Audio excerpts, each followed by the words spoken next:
Good morning, and welcome to the Johns Hopkins Health Security Exercise, Clade X. My name is Anita Cicero. I'm Deputy Director at the Center, and I will be your host throughout the day. Welcome to all of you in the audience, and also to those listening on Facebook. Because today is going to be videoed and live streamed, we have a few requests to make of you this morning. One, please no flash photography. Two, please stay in your seat and be quiet as possible throughout the course of the day. We ask you, too, to hold your applause until I introduce the participants, and then again at the end of the day. We won't be taking questions or comments from the audience this morning, but we really do encourage you to engage on social media throughout the exercise with the hashtag CladeX.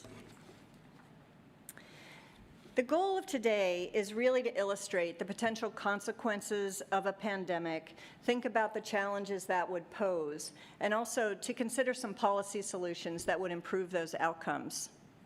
The scenario, obviously, is fictional, but it is well researched, and we've based it on epidemiologic modeling, public health principles, and an assessment of past outbreaks. All of the assumptions that underpin the exercise have really been carefully researched, but any could reasonably be challenged. We aren't asserting that the specific scenario that we're portraying today is the most likely to occur, but we are asserting that we're simulating an event that is possible. The model and all of the assumptions behind our scenario, as well as the backstory about Clade X, will all be available on the Clade X website following the exercise today, and we encourage you to look at that. But during the exercise, we ask you not to focus so much on whether you agree with certain of our assumptions or not, but rather really to look at the big picture of what is going on and think about the policy implications for health security. Health security issues are nonpartisan issues, and this exercise is explicitly nonpartisan. Although it is set in the current time, it's meant to be a generic representation of senior levels of government. The president and the administration, those gathered here, are not meant to represent this current administration or any past administration. The players who will be participating in the event have worked in different administrations and are from both political parties. Other than the National Security Advisor, none of them know how the exercise will unfold, so they'll be learning that along with you. We've asked them to base their participation really purely on their past experience and best judgment. The president in the scenario is offstage and will be interacting with the participants only through the National Security Advisor. So this is how the day will work. There will be a series of meetings that are convened, and it's an ad hoc working group that the president has asked to advise on the ongoing outbreak. Members of this committee, called the Executive Committee, or XCOM for short, are members of the National Security Council, and then a few additional members that the president thought were necessary, including the Senate Majority Leader and the co-chair of the Congressional Biodefense Caucus. Now, you will see during the course of the day that a lot of information is conveyed to this group over video news clips. And we understand that that's not how the NSC gets its information normally, but it was a convenient way for us to convey information both to the audience as well as to the participants in an efficient manner. The policy challenges to be discussed are high-stakes, controversial issues that require NSC-level attention. So the exercise presumes that the interagency, including DOD, ASPR, CDC, and others, have been meeting up until this point. But now, alarming new developments have occurred that really requires the NSC to get involved. Please join me now in welcoming our participants.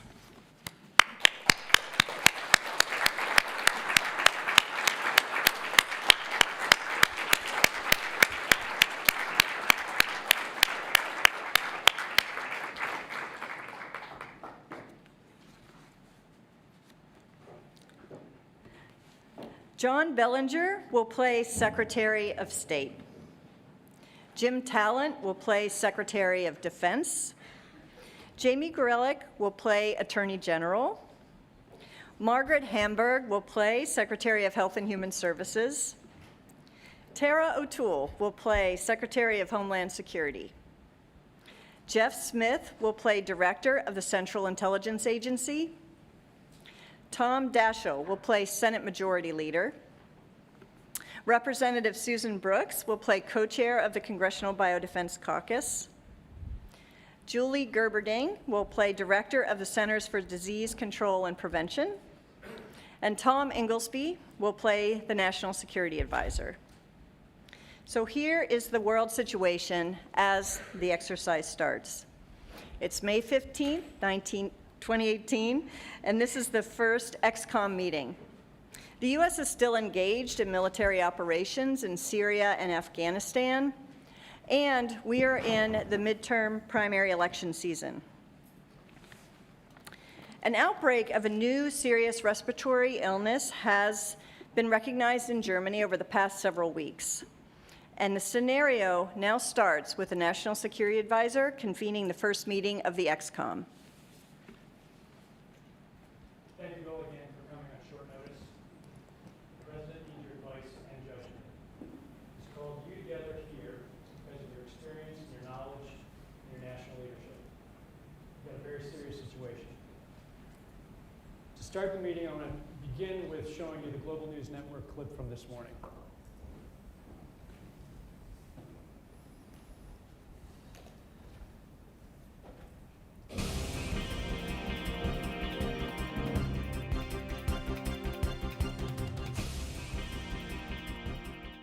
We are continuing our coverage of a new and deadly infectious disease that broke out in Frankfurt, Germany, and Caracas, Venezuela.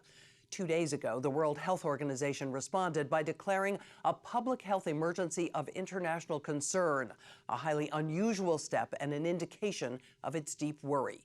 Here are the numbers. In Frankfurt and Caracas, the illness has killed an estimated 50 people.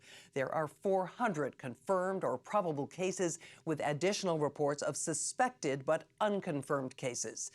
The illness first appeared in Frankfurt about 4 weeks ago. The patients were initially diagnosed with viral encephalitis, a kind of brain infection. Some also were suffering from pneumonia. The first death occurred within days. In Germany, there have been several clusters of cases within families and at workplaces. At least 4 of the dead were healthcare workers who had treated patients infected with the disease.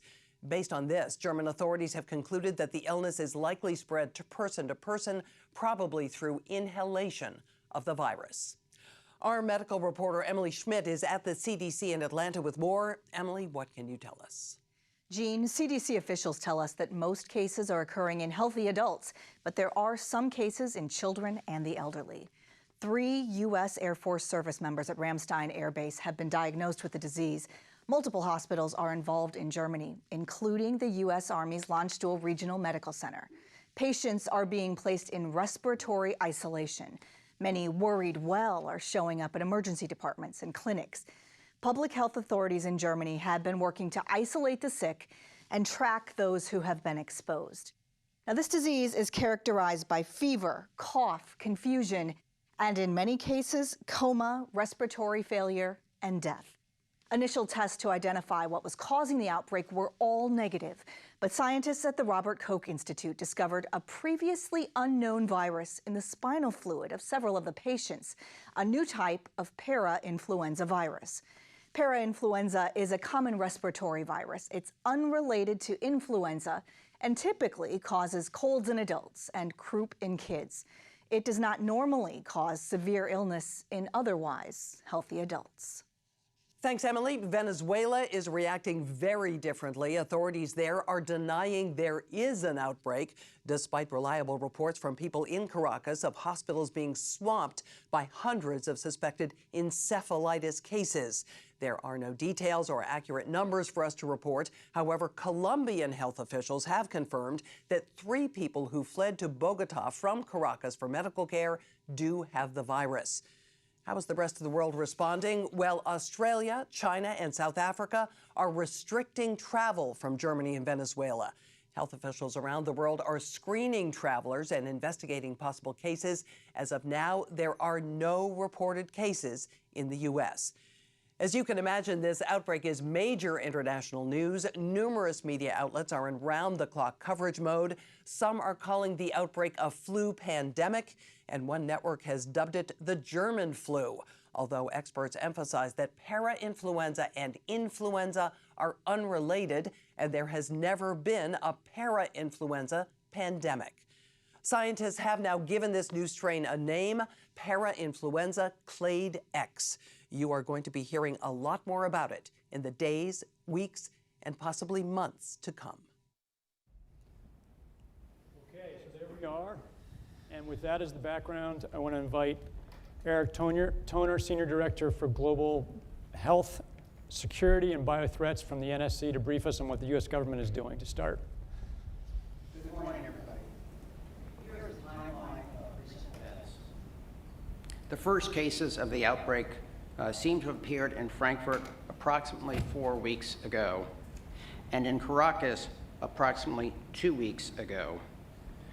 We can confirm that there are 3 U.S. service members who are ill in Germany. They are all in critical condition. They are the only U.S. citizens that we know of that are infected with this virus at this time. The map summarizes the current information. There are 316 confirmed or probable cases in Germany with 32 deaths. We have limited information from Caracas, but our best estimate is that there are more than 100 cases and 20 deaths. All these numbers are preliminary and will be adjusted as we have more additional information. They may be significant underestimates. Reports indicate that this is a very severe illness in most people and has a high fatality rate. While the first reported case was in Frankfurt, the epidemic's true origin is unknown. Since Frankfurt is a major air hub, the initial assessment is that it spread to Venezuela from Frankfurt. There are also reports of possible cases in London, Tokyo, Taipei, and Kabul. All of these are being investigated. Surveillance is poor in many countries, so we can't be sure that we're aware of all the cases or all the outbreaks. At this point, more than 10% of the diagnosed, confirmed Clade X cases have died, but we do not know the actual case fatality rate. The virus does appear to be transmissible person to person through the air, and very preliminary assessments from Germany suggest that on average, an infected person infects 2 to 3 other people, which makes it about as contagious as flu or SARS, but much less contagious than, for example, measles. The preliminary information is that the incubation period is approximately 5 to 7 days. At this point, Dr. Amish Adalja from the CDC will brief us on the virus.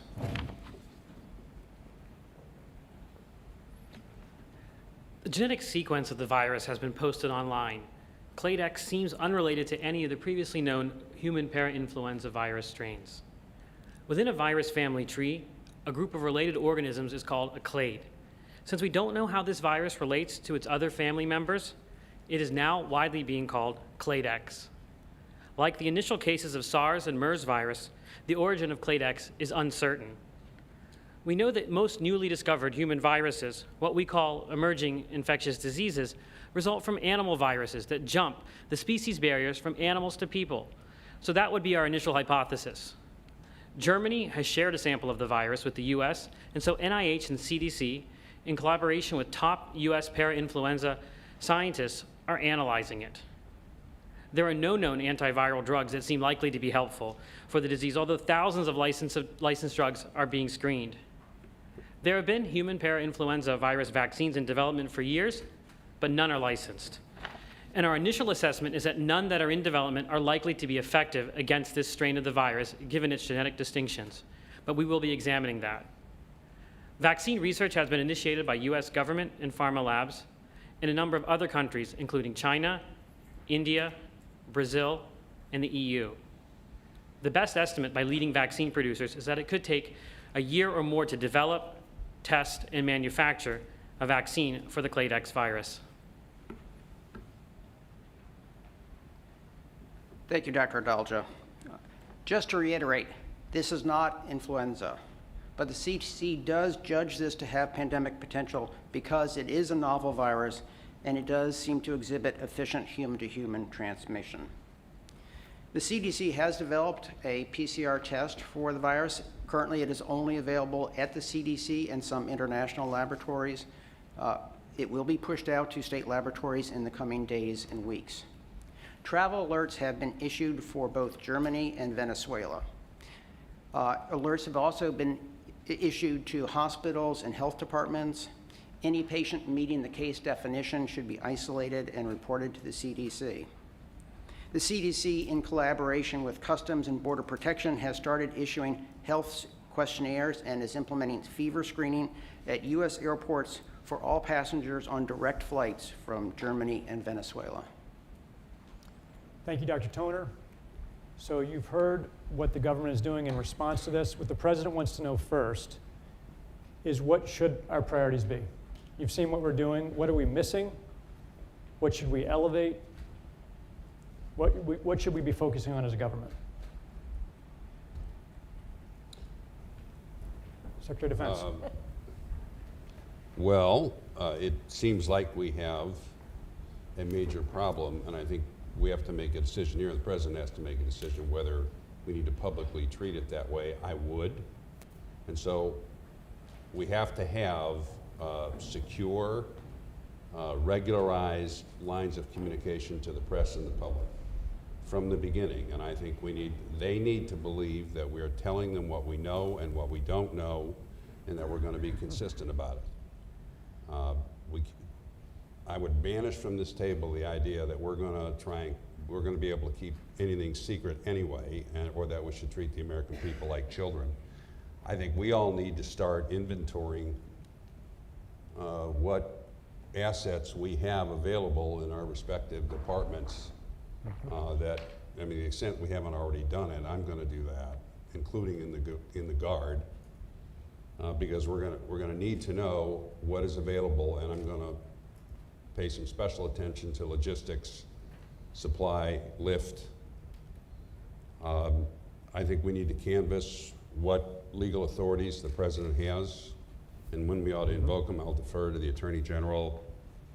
And the only other thing from that I heard is, in terms of a priority to CDC, which is 1 year to produce a vaccine for this is too long. Okay. And I think the president ought to make clear whatever it takes to shorten that period of time, we need to do. All right. Any comments? Why don't I build on that? Let me first say what we've already done. As in past cases, we have set up a task force inside the State Department. We did that when the Ebola event occurred a number of years ago. We have put in charge a senior ambassador with experience in this area. We are monitoring what's going on all around the world. I have two concerns. One, of course, is we don't want it to spread to the United States, which it hasn't yet. That's going to be the big concern. We can work with our international partners to take a number of steps. We have not taken those yet, other than issuing a travel advisory and staying in touch with our partners. But there are a number of actions that we could take, but I don't think we don't want to panic at this point. We're going to hear all the normal things about travel bans. But I think at this point we want to monitor and tell the American people that we're monitoring. And last point, we do have several Americans who are critically ill already. My responsibility is going to be to care for Americans outside the United States. And we are monitoring and prepared to help them as necessary. So I just want to tell you, we at the State Department, we are monitoring this very closely. We're in touch with our international partners, but I think we don't want to overreact until we learn more. Great, thank you. I have a question actually for the Secretary of State. What are we doing about Venezuela? I mean, you talk about international partners. What kind of partner are they? Despite the tensions, Jamie, we do still talk to them on a number of issues, including on health issues. I don't think that we're getting all of the information about what's going on, but we continue to have diplomatic relations with the Venezuelans at a number of levels. We have our embassy there. I mean, this shows the importance of maintaining diplomatic relations with different countries. But it's a problem. We don't know that we're getting all of the information that we should. But the relations have not been cut off. Secretary Vell? Well, I think you've already heard a little bit about what's been happening within HHS, but we need to strengthen and extend those efforts. Clearly, alerting the American healthcare system and its providers to the nature of this problem, what to look for in terms of cases, enhancing surveillance so that we can identify as early as possible if there are problems.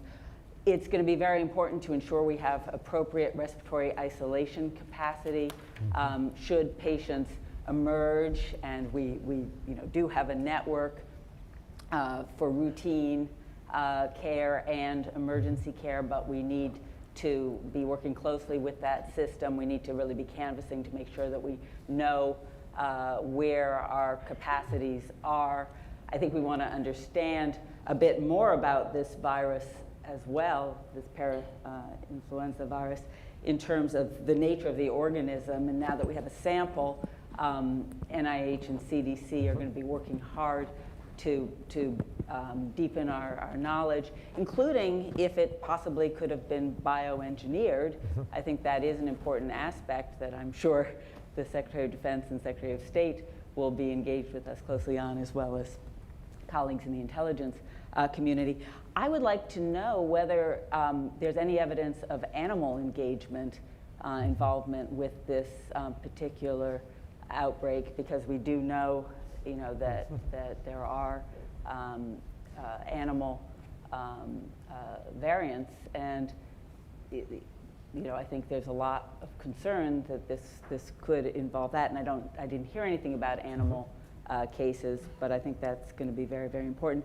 I'd like the CDC to weigh in, of course, but I would imagine we'd be wanting to send some teams, particularly to Venezuela, where the gaps in terms of healthcare capacity are extreme.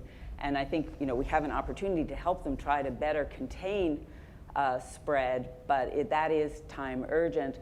Germany is a more robust partner, but I think we'd still like to be working with them. We actually as well. are having problems with that and big decisions to make on that. And if I could ask you to hold that thought for a few minutes, but very important point. We're going to get right back to that on Venezuela. Yeah, Secretary of Homeland Security. I'd like to reinforce what the Defense Secretary said about being open with the American people. This is a virus we know very little about. We're going to learn a lot along the way. It is an RNA virus, which means it can mutate very quickly, and probably will, particularly if it starts to infect lots and lots of people. So we have to warn the public that we are going to learn as we go, so that they don't think we're idiots that keep changing our mind, because we are going to change our mind. We're going to find things out in the course of the next few weeks that we don't know. And if we do not have the public with us, we're in big trouble. I'd also like to suggest that we not make this a federal government-only effort. We have got to engage the private sector. They need to know what to do with their people. And also, some of our best technical capacity is in the private sector, not to mention the drug companies.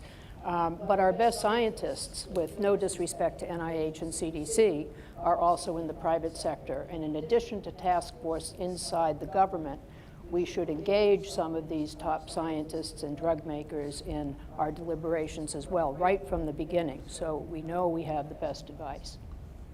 Other comments? Senator Daschle and the Attorney General. Well, let me just build on Secretary Toole's comments. I think this is a time of need for extraordinary leadership. In the era of social media in particular, where truth is just an option, I think it's really critical that our leaders step up to the plate, separate fact from fiction, not be inclined to fall into the hysteria and the hyperbolic rhetoric that oftentimes comes with crises like this. We need calm, we need leadership, we need confidence, we need the ability to communicate with the recognition that there are unknowns out there, but we're going to work in a collaborative way to address those unknowns as quickly as we can. We should have stockpiled, we didn't, but we're going to have to look at that vaccine question to see if we can speed up the delivery of vaccine to something short of 12 months. I think it's really important, in addition to the private sector, that we recognize the critical role of local responders and first responders at the city and state level as well. There ought to be a coordinated effort to reach out, again, reflecting the need for leadership at all levels to ensure that we have a collaborative response. Attorney General and Congresswoman Brooks. So let me build on those comments. I think it is absolutely right that we engage with the public, that we make sure that we are being truthful and transparent to the extent possible. But I think if we go out with a set of statements about the problem without having any agenda for the solution, our credibility will be shot. I think back to the Deepwater Horizon in the Gulf, where the president was viewed as observing a problem about to hit our shores without an action plan. So I would very quickly, if we could, Tom, come up with an agenda of action items, and that includes, in particular, addressing the resources and capabilities and inclinations in the states. Because, you know, they have, within the states, any number of powers that we have only with some level of complexity, including with respect to the National Guard. I think Secretary O'Toole's idea about full engagement with the private sector and the research community is very good, but I would come up with an action agenda. You know, this is not a legal question. This is a public policy observation from somebody who's been around for a long time. And let's be careful not to overpromise. I mean, already the discussion about vaccines is making me a little bit nervous because there have been vaccines in development for many years. Doesn't look like any of those are going to be effective against this. So let's not get the American people thinking that if we just put more money and rolled up our sleeves, we could get them a vaccine tomorrow. Do you think 12 months is overpromising? I think we should be very careful. But I think we should say it's a high priority. Congresswoman Brooks, you wanted to make a comment? I really do believe that we need to continue to communicate, first and foremost, what the administration is doing and letting members of Congress, the House and the Senate, communicate and make sure that we know what the administration is doing all across the agencies so that we can communicate all that the administration is doing. I know that there will be incredible concern about the members of our military in Germany and the fact that we have men and women already at Ramstol and who are critically ill. I think the American people will want to know what we are doing specifically for the military. And to the extent that we can have communications tools about what the different steps that are being taken and letting everyone know this is the beginning, there is no vaccine, and do a better job educating the American people about how long it might take. But then we also have to remember for the first responders, make sure that they have the personal protective gear and that they are being educated on how to protect themselves. And so encouraging our leaders in Washington to go home and to be leaders in the community on this with their state and local health officials and first responders. I'm all for working, I was going to say I'm all for working with states to comment on this, but I would do it from a position of strength. The President has the authority. If he invokes it with the emergency declarations, the Stafford Act, the Defense Production Act. And my concern is, I'd love to know what Senator Daschle thinks, because he knows, is that if these governors think we're asking them and they don't have to do it, once this thing starts to go, everybody's going to want to use their own resources in their own states. When you say do it, what do you mean? Well, if we need, for example, a lot of the medical units that you know, that I own, I really don't own because they're in the Guard. And so I'm just concerned is if we get a situation where we're asking these governors if it's okay, and this thing starts moving very fast, I think we need to go to them and say, look, we're going to do what we need to do. We want your cooperation. We're going to inform you. We need your help. In other words, this is not something we're imposing on you, but we're doing it from the standpoint of we've set up a chain of command. Your assets are at our command if we need them. Director Gerber, you've been trying to get in. Yeah, I think the agreement around the table is that communication is going to be critical, and I would recommend that we set up the Joint Information Center as a government so that we have a coordinating mechanism to keep us harmonized and all on one page. I think the other broad view around the table is that we need to lean in. And that's the hardest communication challenge there is, because you're asking people to prepare and do things, and yet the threat is not imminently here, although I think we need to assume it will soon be here if it's not already. So we're in this very challenging communication domain, and leadership really matters right now. Just to let you know a little bit more about what the CDC is doing, we have, of course, activated our Emergency Operations Center. We have begun the process of communicating with our stakeholders, so we've contacted the scientific media. We've been working behind the scenes with state and local health communicators, and the emergency risk communication systems and networks have been asked to lean in and prepare. We have some pre-stock messages. We're working on a case definition to go along with the diagnostics, because we've got to give people some reliable means for determining if they have a case or they don't have a case. But I think the real priorities in the short run are making sure that we are prepared with advice about personal protective equipment, that we are harmonized across the defense and the homeland security and public health dimensions in terms of force protection, healthcare worker protection, and citizen protection. If we let any air in between what we're recommending for soldiers versus health workers versus citizens, we're creating the opportunity for a very confused and a diminished credibility of our whole effort. Finally, on the point of countermeasures, I think we all understand the importance of not over-promising. I do think, however, that we have some parainfluenza vaccinology under our belts, and we need to get those people corralled and on the case of looking to see if there's any cross protection, if there's any value in what we have in the freezer, and then asking the pharmaceutical companies to go through their inventory of antivirals and make sure that we don't have any product that would have even some antiviral activity.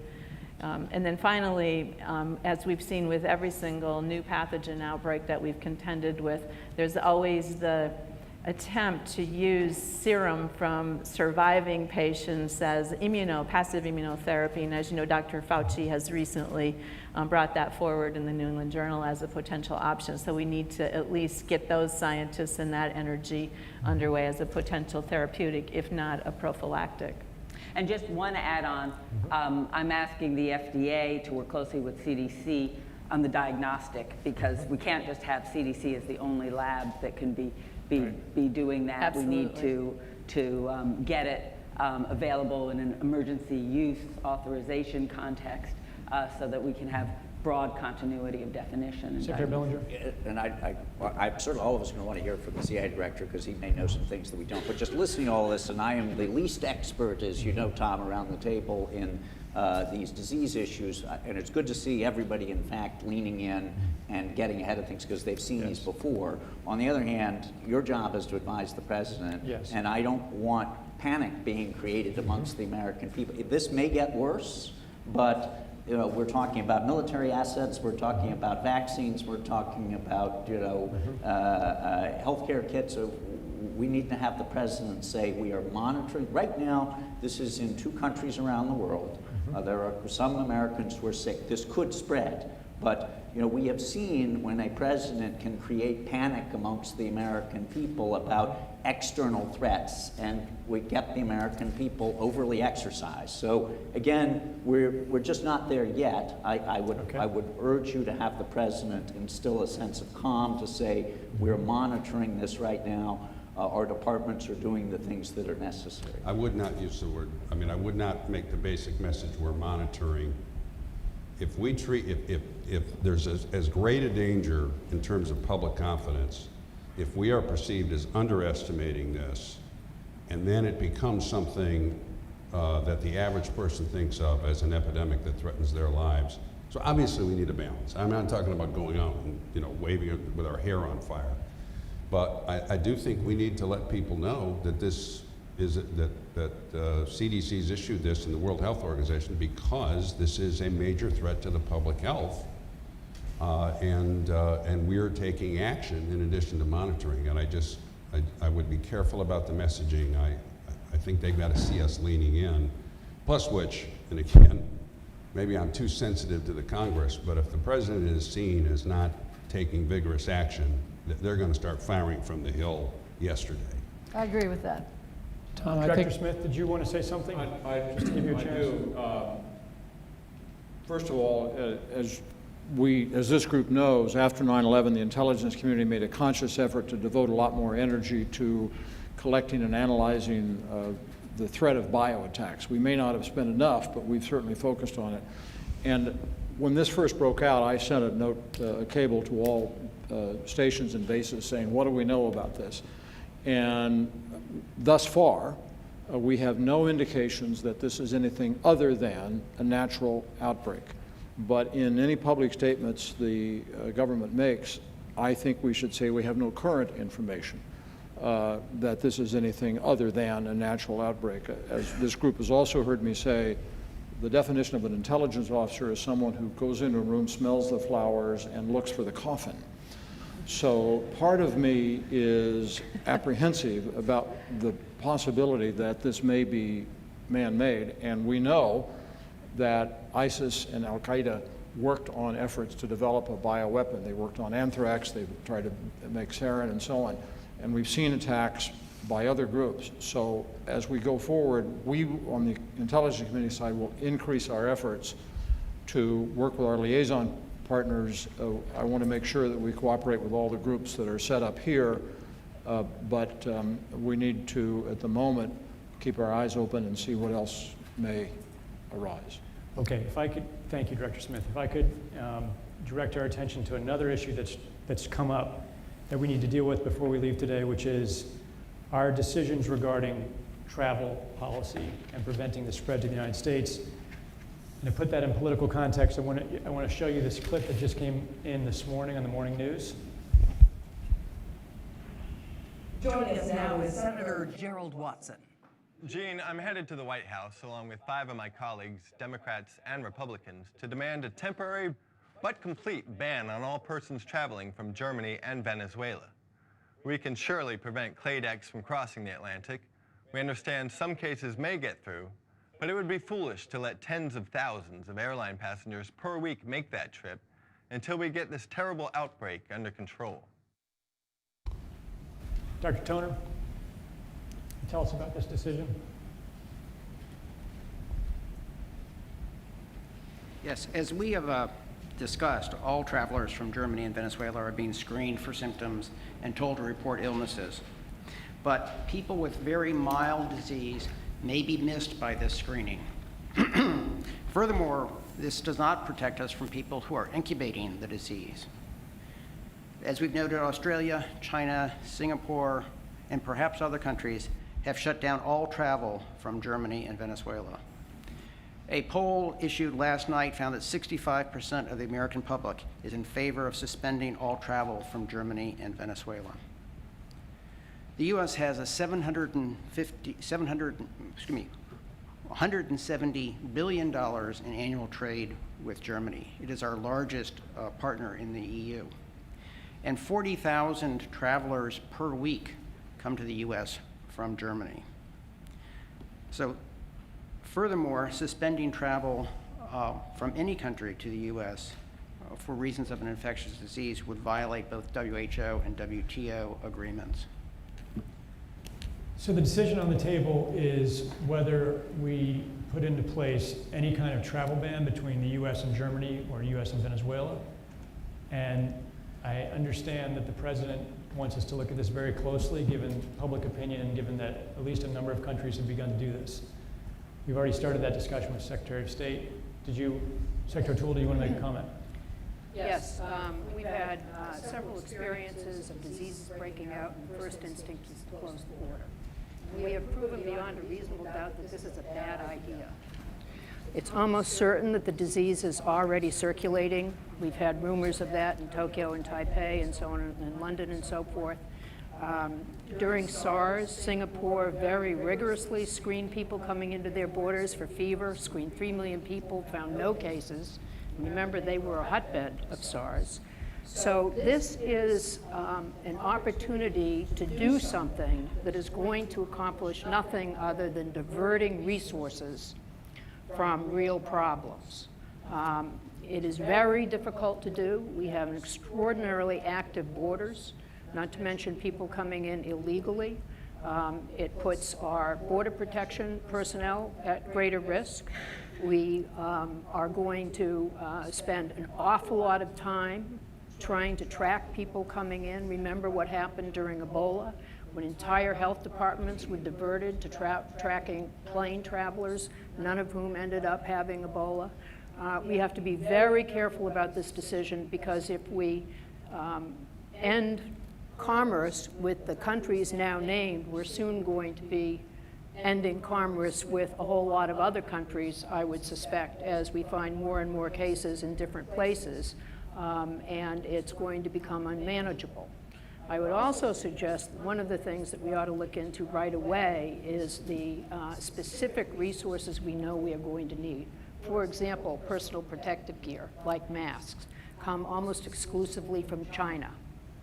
During Ebola, the hospitals went out, took the initiative, and bought so many masks and other related equipment that there was none left. And we caused a perturbation in the supply chain that didn't recover for 9 months.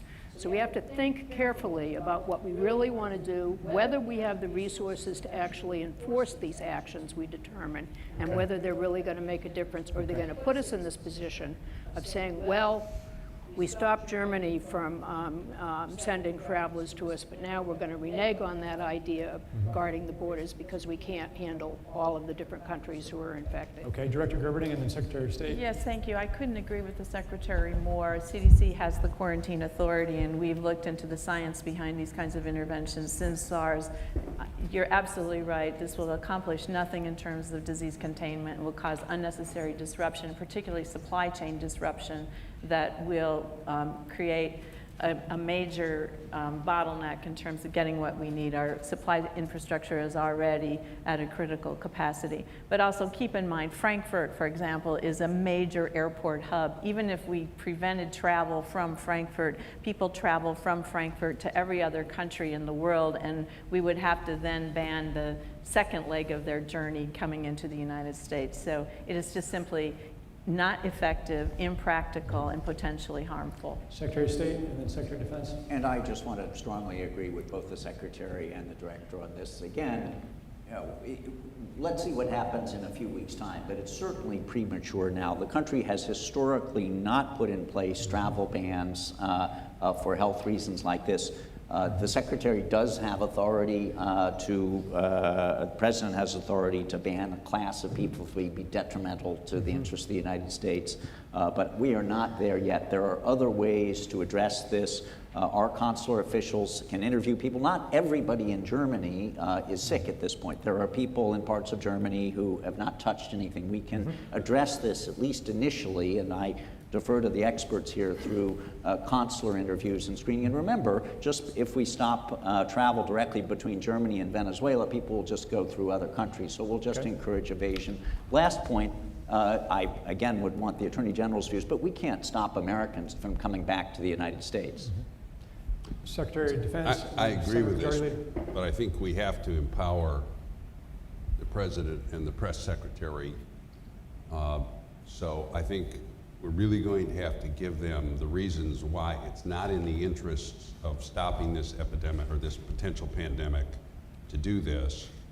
I wouldn't talk too much. Trade and that sort of thing are not going to be what they need to explain this to the American people. The other thing is, under what circumstances would we quarantine? Because if we don't do it now, but a week from now we decide we need to stop travel, then people are going to say, well, if you'd done it a week ago, all those reasons you gave why it's not good to stop, this doesn't work in stopping diseases, et cetera, and now a week from now we decide it's necessary. So you're asking whether there are any conditions under which we Yeah, would do I mean, this? because we got to be prepared to make that. Again, this goes back to what I said initially, that the confidence of the public in our honesty and our competence is going to be essential if this becomes something more than even Ebola was.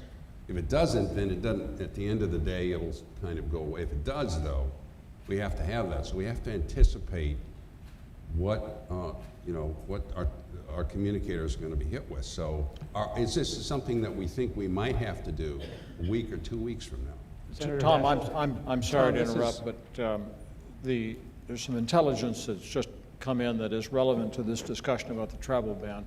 First of all, we're picking up signals intelligence that some of our adversaries are backing calls for a travel ban in the hope that it will result in discord between ourselves and our NATO allies. Also, it will weaken our ability to conduct defense and intelligence activities overseas because we are churning people through so many overseas assignments. So our adversaries are favoring a travel ban for bad reasons. We're also picking up a lot of reports that from human sources that there may be future outbreaks in other countries, and it's much worse in Venezuela than initially reported. Thank you. Tom, I would just reiterate what I said earlier about how critical it is now, especially that we demonstrate meaningful leadership, and that leadership requires doing things that are oftentimes unpopular.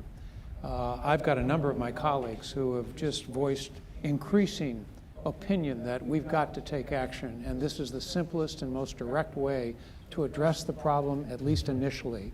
They claim their constituents are calling with greater and greater numbers. They're on the talk shows. The social media is already out there clamoring for this action.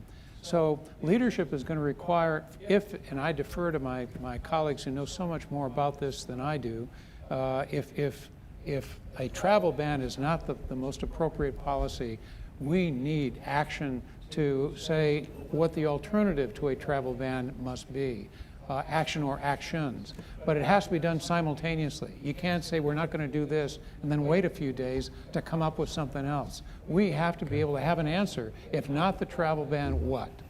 Secretary Hamburg? Well, and that really was what I wanted to say, is that I think we do know that travel bans are not the answer, not now and not later, but we have to have a positive message about what we will be doing. We need to be very clear about the evidence, and we have to explain why travel bans are not the answer. But we also have to be talking about what we will be doing to quickly identify cases, to manage them appropriately. We need to be talking about the actions that are underway to support that effort.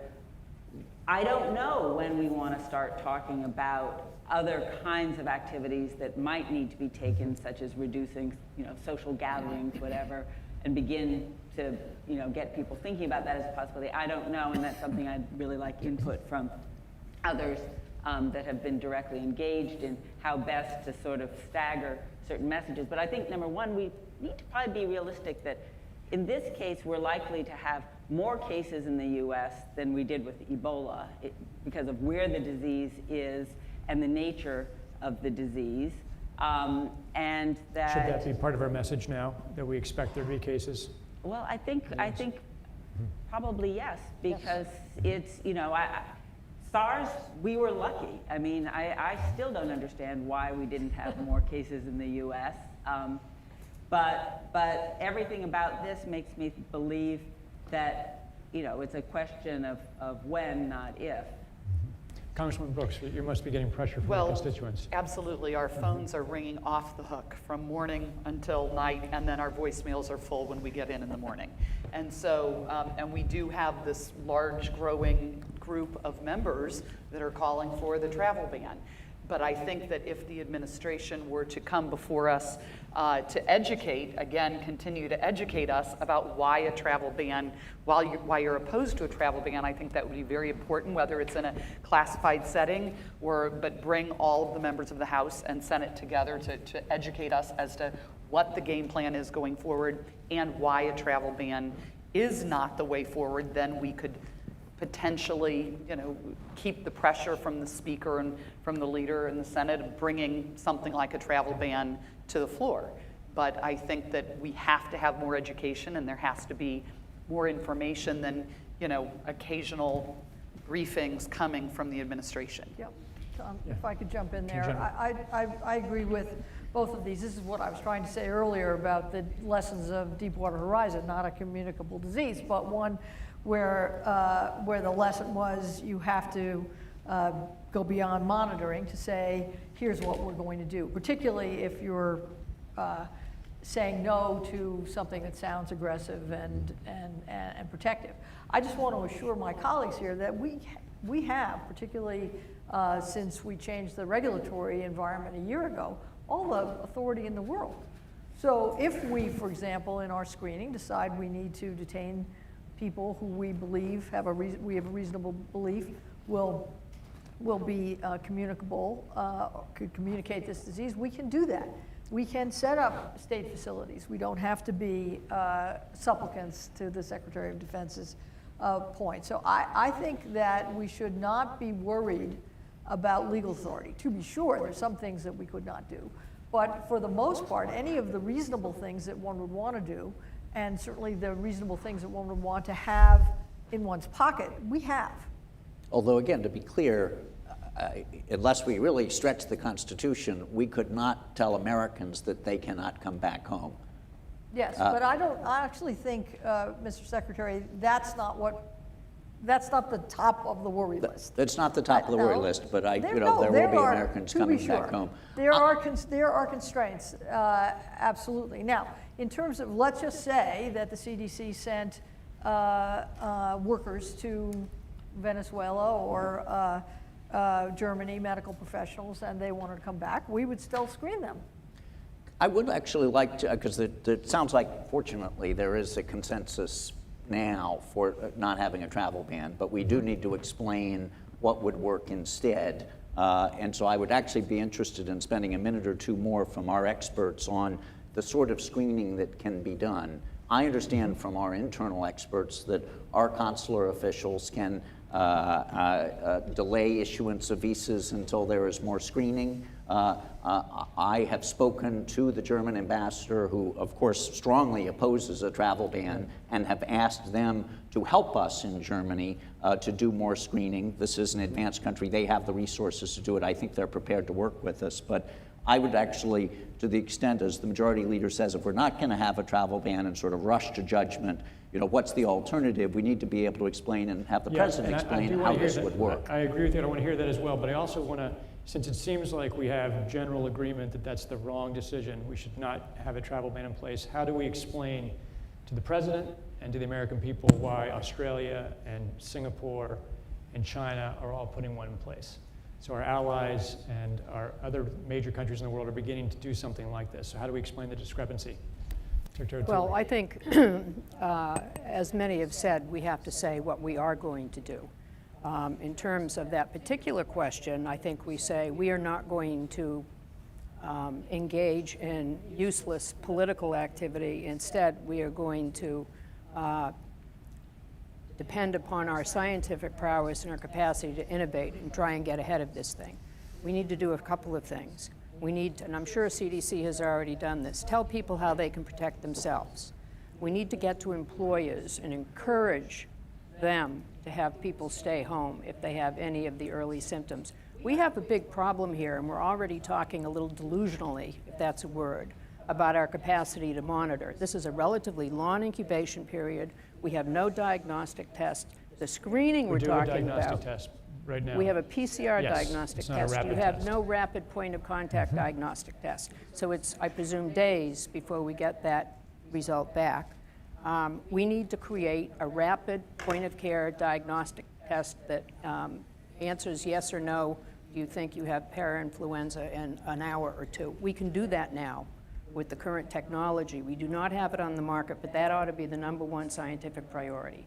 Because until we can diagnose yes or no, we're going to have a whole lot of people with cough and fevers flooding into emergency rooms, and we're not going to know what to do with people coming off airplanes. So that's one thing. The second thing we need to do is we need to set up a line directly to all of the big employers in the country so that they have information that can fan out to their people all across the country, not just in the major media center. But we've got to get information out there on a real-time basis, and we have to tell people, and then we have to mobilize our scientific capacity to do whatever it needs to do. If CDC needs money, they ought to have it immediately, and I'm sure the President's made we it could clear arrange that money that. is not an issue on any of these topics.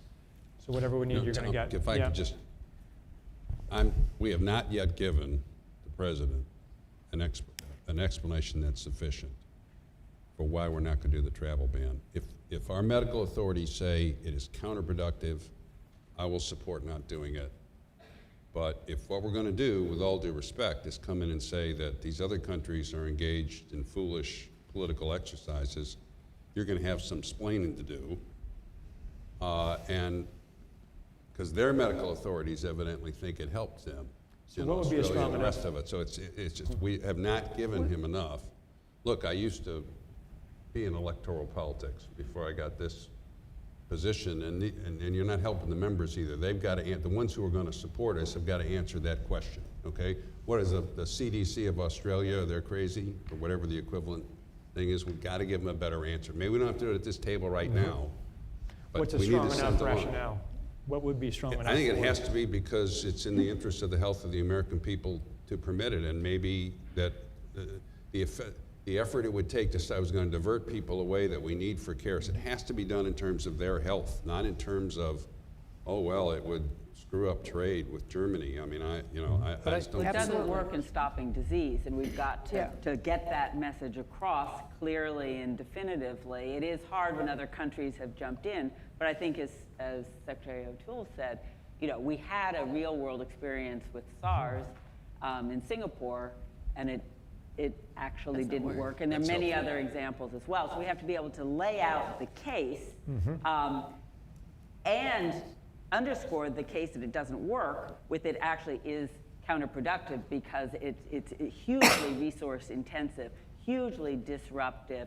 It actually will undermine ultimately our ability to respond. But then we need the counter case of what are the positive things that we're doing, which will include the ability to rapidly identify cases, to manage them medically and appropriately, and to put in place other broader public health measures as needed as we learn more about the nature of this organism, our public health tools to manage and control it, and also the issues around context for spread. And I would like to ask the Secretary. I think what we really need, more than anything, is efforts to build confidence.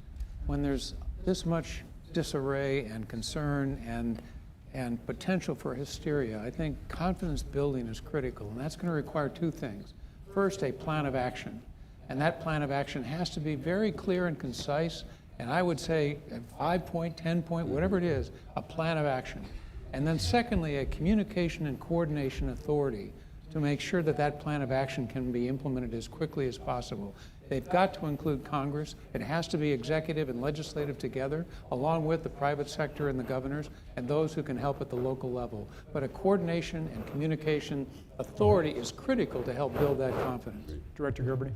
Yeah, I would two things. One is I would just like to ask the Secretary of Defense what the plan might be for the troops, because as I said earlier, we don't want daylight between what we're doing for our military personnel and what we're doing for our citizen travelers, et cetera. So it might be helpful if the Pentagon has thought through what we're going to do if this thing spreads among the... What I'm told is, they're in isolation.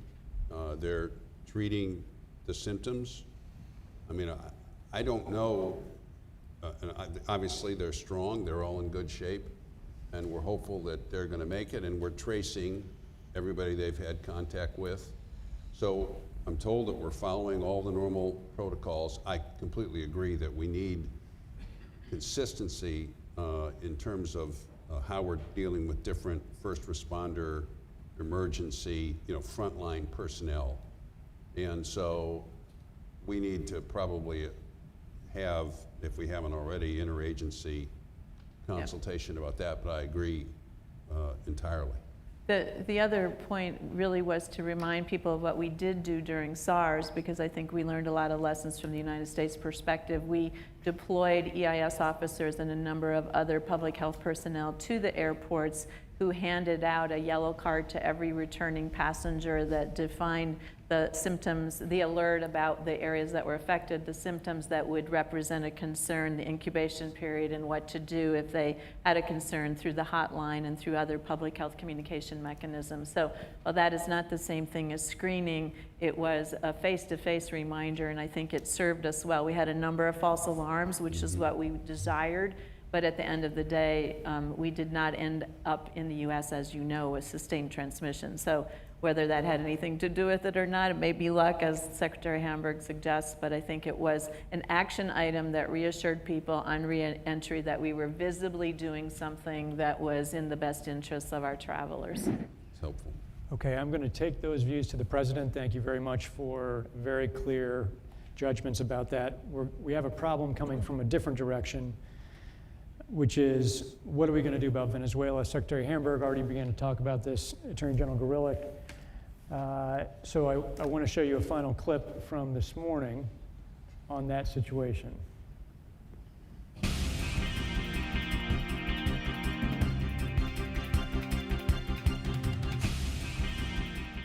Caracas is in chaos. On a good day, the government teeters on the brink of being a failed state, and the current outbreak of Clade X could send it over the edge.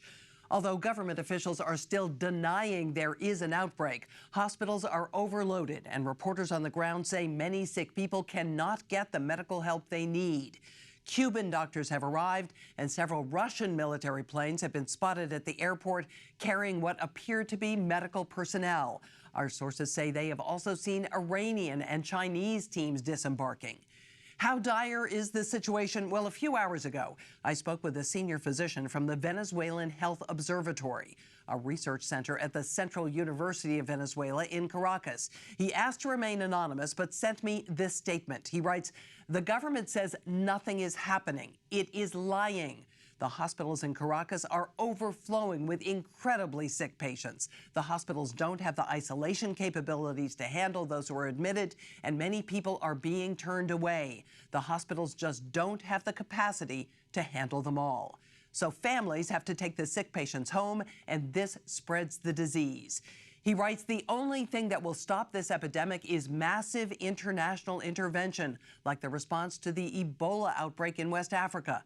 The U.S. is the richest country in the world, and it has the resources we need. Why won't you help?"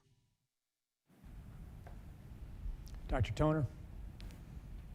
WHO is requesting that the U.S. deploy medical teams to Venezuela. The Venezuelan president is publicly denying the outbreak, but privately, the government of Venezuela has indicated they are willing to accept U.S. medical assistance. Public health officials agree that Venezuela will need major outside help to stop this epidemic from spreading out of control. Cuba and Nicaragua have already sent medical personnel. The interagency has developed an option for consideration. The proposed plan is to send 6 civilian disaster medical assistance teams and 2 Department of Defense combat support hospitals, which total 750 medical personnel and 330 beds. This kind of deployment would be unprecedented for an infectious disease response. By comparison, we sent a small public health service contingent to West Africa to provide medical care for Ebola patients. DoD did provide logistics support and constructed medical facilities, but did not provide medical care. So the decision for us is whether to recommend pursuing the option on the screen.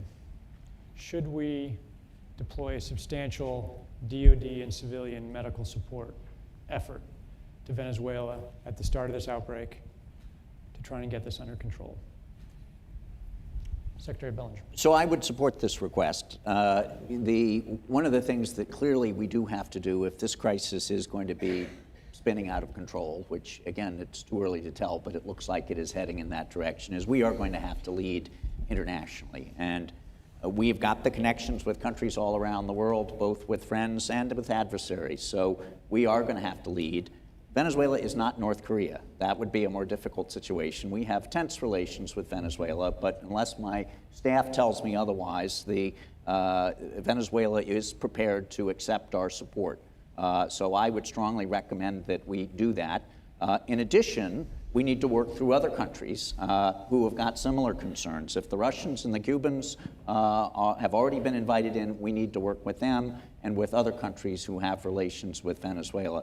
We may have other political and economic issues with the Venezuelans, but as far as protecting the American people, I think this is something that everybody ought to be able to understand. Okay. Smith. A note on intelligence. I said a moment ago that there's some initial reporting that this is going to spread, so beyond Venezuela and Germany. So the question I have really for the Secretary of Defense is, if we deploy these forces to Venezuela, what do we have in reserve should there be outbreaks elsewhere in the world? And secondly, if we do have people go in there, the situation on the ground is a mess. And do we have adequate security to protect the Americans that we do send to the ground in Venezuela? I was going to bring that up because I feel like in addition to the medical care teams that are going, we need to augment the public health investment there. I don't know where PAHO is in this effort, but I think from a CDC perspective, we want boots on the ground from a public health perspective as well to really understand the transmission dynamics in more detail, the infectivity. There are a number of aspects of this that we still don't have complete information on. And because we still don't know the proximate source of this, I think we need to dig deeper, maybe in conjunction with the CIA and other intelligence agencies, to understand where did this really start, what's ground zero, and what's really going on. Would CDC need DoD support to go into a place like Venezuela, or CDC be able to put its people in with or without? I think we would want security and logistics support, so we would want to be considered part of the team that is responding from the U.S. perspective. But again, we wouldn't be providing medical treatment per se. We would be working with the relevant public health entities in the surround sound and understanding the epidemic. So would you be, just to finish, would you be in support of the medical side as well as the CDC side at this point? Absolutely. Okay, Congresswoman Brooks and then Secretary Hamburg. Well, I think from talking with my colleagues, we would have grave concerns about sending teams to Venezuela at this point. This is a government that we have little to no relationship with, and there's no real understanding how long those first responders, those teams would be there, and how, when they would be reintroduced back into our country, will they be bringing the disease like the doctor brought the disease from West Africa? Are we really going to be putting our medical personnel in harm's way, and are we really going to be allowing 750 Americans to go in to a place that we have little to no medical support, little to no medical system set up? There's just such a lack of confidence. I think we would be much more interested in making sure that we focused on Germany and trying to contain it in Germany. I think we also would like to really continue to understand why the other countries, if China is already agreed to send and they've let these other countries go in and contain it, whether it's China and Russia, let them go in and contain it. In Venezuela, let us focus on Germany. There are a number of senators who have expressed real concern about the lack of coordination with the Pan-American communities. Pan-American Health Organization and WHO, of course, has the International Health Regulation, which requires that notification of an outbreak of international concern be made, that we strengthen national capacities to prevent, detect, and respond, and collaborate with each other. And none of that appears to be going on right now. So I think there's a lot of interest on the part of members of Congress to address the requirements of the law already. The other thing I would mention is that we know so little about what's going on in Venezuela right now. I wonder how it is we've ascertained that this specific response is the appropriate one. Would it make sense to send a team of of people who could provide a better sense of what's happening before we commit with any precise measure how we respond. Yeah.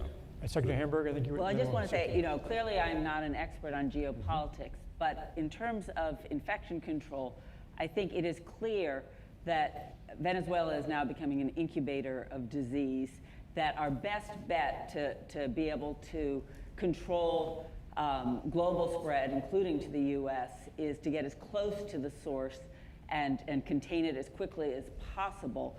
And so I think Venezuela is absolutely critical to our national interests as well as to global interests in disease control.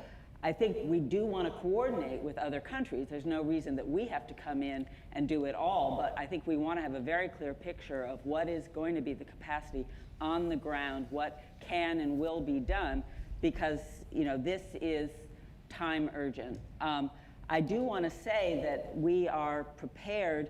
I just got an update from our HHS group working on this to deploy the U.S. DMAT teams and public health service members to Venezuela. And I certainly support what the director of the CDC was saying about the need to strengthen public health capacity as well. But it is important to realize that the DMAT teams are not equipped or trained to respond to infectious diseases per se, and that there are a limited number of people involved there to provide care. And security and logistics are going to be very important. We need to be able to guarantee medical evacuation for those who are sick, and we need on the ground to be able to assure protection of our first responders. And that would include some things that aren't on the list there, including we need to have personal protective equipment, and we need to have clear guidelines on what works and how to use that personal protective equipment. We also do need to accelerate the point of care diagnostic that the Secretary of Homeland Security talked about, and the FDA and CDC are going to work closely on that. But I do feel very, very strongly that we may not like the political environment in Venezuela, but it is actually vital to our national security that we work in Venezuela and with the Venezuelans, and it's a particularly vulnerable situation because they are so close to being a failed state and their healthcare capacity is so deficient. Can I jump in on that point? It's not just a failed state as far as healthcare. They may be a failed state overall. So this is in our national security interest for two reasons. One, listening to our doctors and public health experts, this is one of the locations. So we should not just leave it to them. We need to go and try to cut this off there so that it doesn't come to us as a health reason. But second, this is close to a failed state already. This could tip them over the edge. The government will fail, and then we really will have chaos. And if the president is concerned about refugees coming up north, this would contribute to that. This just in, I do get the point about the security of our healthcare workers. I don't think it's as serious a issue as people think. This is, again, not going into to North Korea, but we have raised this issue with the— You mean physical security? Physical security, as far as whether the Venezuelans would arrest them and put them in jail. We have broached the subject of having the military accompany them. Not surprisingly, the Venezuelans have said absolutely not. We are working out the diplomatic terms. We could assign these people to the embassy, give them the normal privileges and immunities. We do have diplomatic relations. I think this can be worked out diplomatically, but we are not going to be able to send military protection along with them. But other than that, I agree completely with the Secretary. If we do resolve these issues, would you be willing to send military? Were you just saying that none of my people have to go? Because then I'm fine with it. Look, these are assets, and I don't have a whole lot of these assets. A lot of my medical assets are in the Guard anyway, and which means we got to activate them to be able to get them. The way this thing is developing, we're going to need this in places where we know they can do some good. What you're saying is let's send DOD personnel into an extremely unstable country in the middle of a developing pandemic where they're probably going to get sick, and we're a government that is basically hostile to what they're doing, and we should recommend this to the president. I understand where you're coming from. I know that from a classic, probably health policy, you go right to what you identified as the center of the of the epidemic and learn as much as you can about it. This is not, as far as I'm concerned, this is a non-starter. I'm going to need these people. I got this feeling in a whole lot of other places. I'm also going to say this. I think we need to recommend the president, and a priority in decision-making needs to be to keep our own first responders and our own frontline personnel as healthy as we possibly can. Because if we start losing them and they get sick, we're going to be slipping down into a deeper and deeper hole. So no, I don't see this as the answer, and no, I would not. And if were you saying the Venezuelans won't let us in anyway to provide security? They've said, to the point that I think was raised of would we need to send people to protect our people from arrest or incarceration because of the tensions with Venezuela, they would not accept physical violence. They would not accept armed military people, but as I understand it, they would accept our military health experts. Well, yeah, that's why I wanted to jump in here. I mean, as the Secretary of Defense knows, I was recently his general counsel, and I would not recommend sending military health workers without protection. We don't do that. And that's very nice of Venezuela to say that, honestly, and I respect the views of the Secretary of Health and Human Services that you go to the source, but honestly, for them to say, well, we'll take Dr. A and Dr. B, but not the people on whom Dr. A and Dr. B rely for their safety and security, I just don't think that's a tenable solution. I think, frankly, Mr. Secretary of State, you've got your work cut out for you. Director Smith, sorry, Secretary Toole, and then Director Smith. Yes, I have some information here that I think supports the Secretary of Defense's position and yours. I've just heard from the U.S. Coast Guard that they've intercepted at least 5 boats carrying people from Venezuela who are headed towards Puerto Rico. And they're seeking refugee status on the basis of the epidemic. The Coast Guard also reports that they see many more boats coming our way, and they're requesting additional resources to intercept these boats, as well as guidance about what to do with these travelers. I would like to suggest that there's very little, realistically, we can do for people with DMAT teams medically. We do not have any treatments for these viruses, and we're not going to stand up a whole new healthcare system for Venezuela, even with a significant portion of our DMATs. I do think we have to support PAHO, and I would like to see PAHO being the belly button for U.S. aid in South America. This is not going to stay confined to Venezuela. We're already seeing what's happening here. And that we do everything that we can from a public health point of view, including offering CDC advisory resources, but not send our health care personnel overseas just yet. I think it's a drop in the bucket, and this is a public health emergency. Medically, we don't have many tools at our disposal. As far as the Coast Guard goes, I think we have to talk about what we're going to do with these folks, some of whom may be quite ill. Just to play devil's advocate, it is true that DMAT teams certainly have not responded internationally to this kind of thing, but with the DOD side of things, the DOD medical personnel, I think the DOD medical personnel are often reservists who are serving in their local communities, and we may need them. Okay. It's not perfect, but, I guess I would repeat what I said before. We need to coordinate with other entities, and great for PAHO to take the lead. But I think, that there is value in trying to help Venezuela develop some management capability within the country, and I think that is essential. And management capability, yes, but on the ground medical care, I think, we don't have enough to offer that would make much difference.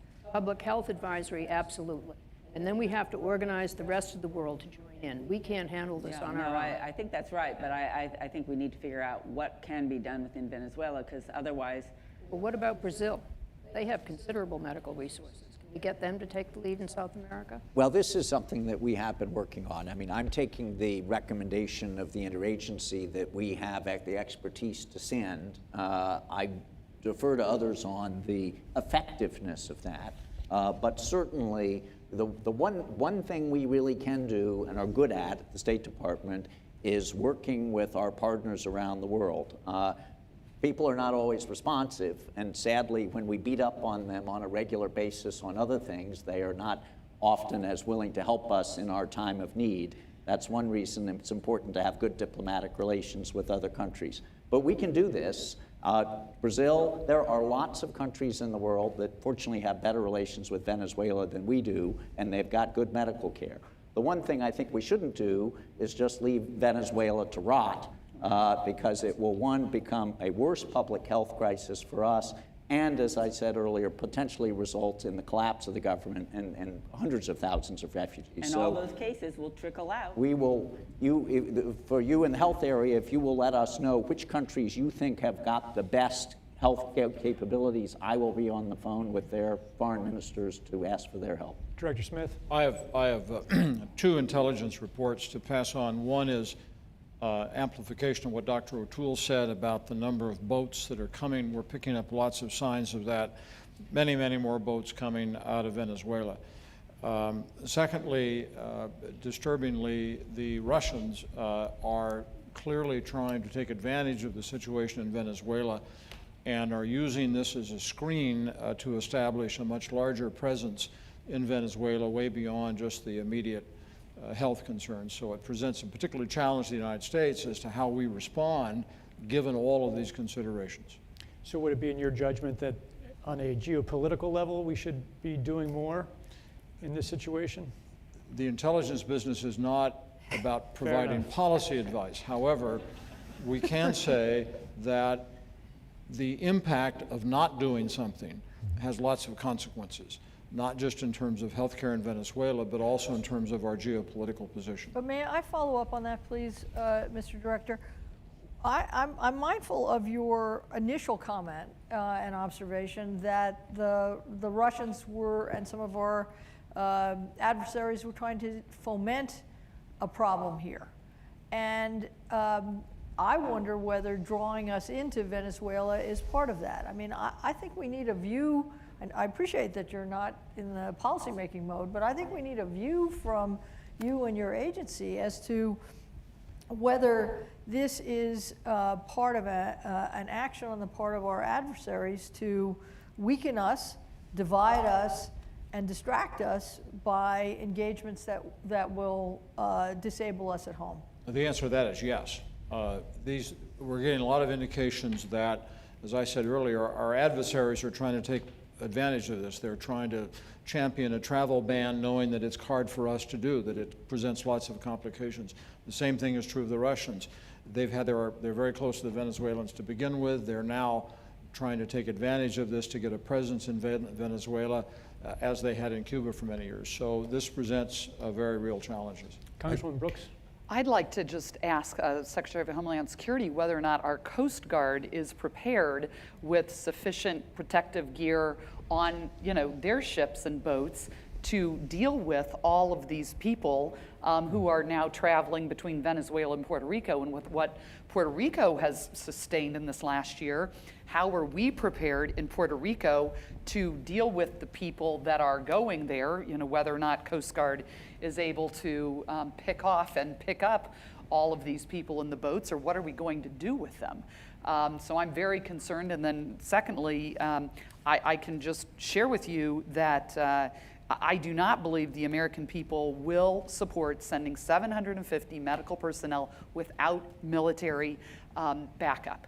I just do not think that, and while I completely appreciate we must go to, but I think we ought to really engage any allies, whether it's Brazil through the State Department, to really engage with Venezuela. But I'm more concerned right now about our Coast Guard, who are the first responders right now with potentially infected people. Okay, we have a few more comments and then we're going to have to close this. Secretary I think Johnson, we should Hamburg. recommend to the President, I don't know if it reflects the unanimous opinion, but I think we should recommend the President that we not invest substantial amounts of American personnel or assets in Venezuela that we're going to need in other places.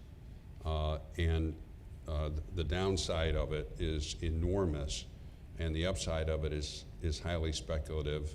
It's going to be pretty hard to explain why we're not doing more to protect from flights coming in other countries because we want to save resources, so we don't want to divert to that, but we're going to put the resources into Venezuela, especially given that we could very well be walking into a Russian trap if we did something like that. And I need to say, because there may be other places where we do, like Germany, to send in our medical personnel, and where DOD personnel are going to protect them, and they're not going in without their weapons. I don't care what the local government says. We don't send my guys in without the capacity to defend themselves. So I think we ought to get this off the table. Okay, does it not sound like we have agreement in the group, and that's okay? We want to hear all minority views or majority views. But Secretary Hamburg, did you want to say something about that or other? Well, I just wanted to underscore, we're not going to do a travel ban not because it diverts resources, but because it doesn't work. It's not the effective strategy. I think we do have to be realistic that we're going to need resources here in the U.S. to manage cases as they come. We also have to recognize all the complexities of going into Venezuela. I'm not sure that we should just follow this interagency option and give it the rubber stamp now. I would say we need to immediately convene a group to look at what are the potential strategies with Venezuela, including our other potential partners in terms of a response there. Not decide now what we are going to commit. And I agree that this is probably not quite the right formula for many reasons, including both numbers and meaningful capacity for management and response.